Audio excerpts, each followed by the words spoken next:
Tucked away in the annals of automotive history, far from the polished chrome and predictable curves of mainstream cars, lies the Vauxhall SRV.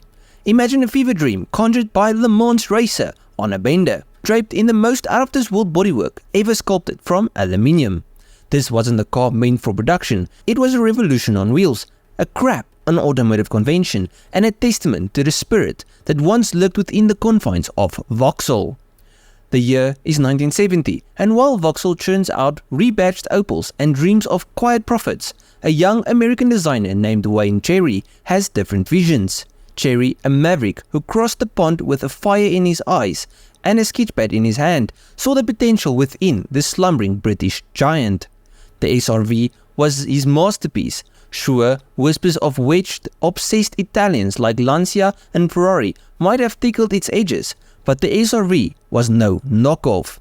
This was British steel, sculpted by the wind tunnel itself, its sharp lines carved through air like a hot knife through butter. But aesthetics were just the appetizer. The SRV craved performance. Adjustable aerofoils sprouted from its nose like miniature wings, whispering secrets to oncoming wind. Hidden fuel tanks were placed in such a way that the weight distribution was perfect. This wasn't just a car. It was a science experiment, a rolling laboratory, pushing the boundaries of what a Grand Tourer could be. But Cherry wasn't just chasing speed, he was chasing comfort. 4 seats, surprisingly spacious for a mid-engine machine, nestled within the low-slung cockpit. Hidden rear doors, like secret smiles, invited you in. The 41-inch height held a surprisingly spacious interior, thanks to the long and wide monocoque chassis. Even the driver door-mounted control console, dictated by a low-slung seating position, hinted at a future where ergonomics and driver immersion took center stage. With this car, you could forget about cramped mid-engine misery. The SRV boasted leather-lined luxury where 4 people could sit comfortably while the driver could devour miles, making it the ultimate Grand Tourer. Now I will say, the engine was a mock-up, a phantom art waiting for its mechanical soul. But that didn't matter. The SRV roared with the promise of what could be, a whispered prophecy of a future where Vauxhall wouldn't just rebadge, but create.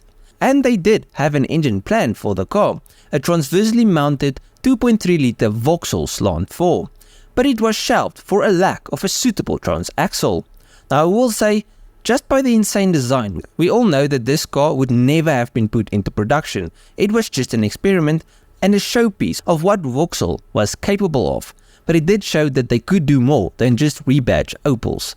They were actually capable of making something of their own, something extraordinary. Anyways, the SRV may sit in a museum today, a silent testament to a time when Vauxhall dared to be different, but its legacy echoes in every daring curve, every innovative feature, every car that dares to break free from the mold. So next time you see a Vauxhall with a hint of rebellion in its design, remember the SRV. Remember the day a sleeping giant dreamt of flight. To end it off, the Vauxhall SRV may be a relic of the past, but its spirit continues to burn bright, a beacon of audacious design and a proof that even in the most unlikely places, automotive dreams can take flight.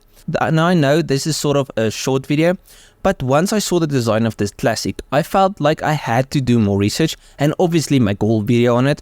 Like if you've watched my videos for quite a while, I've got a lot of videos on concept cars of way back, like the 70s, 80s and even the 90s, because some of those cars are just crazy. I feel like the concept cars today are just too focused on like technology instead of design and crazy engines. It's just electric, massive screens on the inside and LEDs everywhere. That's the new take on concept cars and cars of the future, where back then it was low slung cars with weird and interesting interiors and then a crazy motor in the back, or it was just different. I don't know. I don't have a problem with new concept cars. It's just the older ones, they hit different, they're better in my opinion. But let me know down below what you think of the Vauxhall SRV. Do you like the design? Do you dislike it?